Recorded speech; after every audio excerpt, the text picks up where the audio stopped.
Hey everyone, welcome back to our channel. In today's video, I'll show you guys how to change your Instagram's keyboard style on your mobile device. It's super easy and you can make your chats more fun and stylish in no time. So let's dive in. First, let's clarify that Instagram does not have a built-in option to change the keyboard style, but there are tricks in customizing your phone's keyboard settings or using a third-party keyboard app.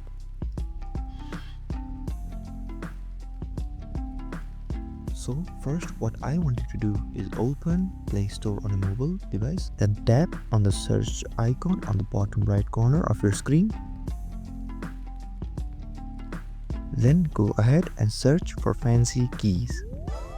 So you can download any third-party app you want, but I'll recommend you to use FancyKey keyboard, which looks something like this. Go ahead and tap on install. After the installation is complete, go ahead and tap on open, then enable.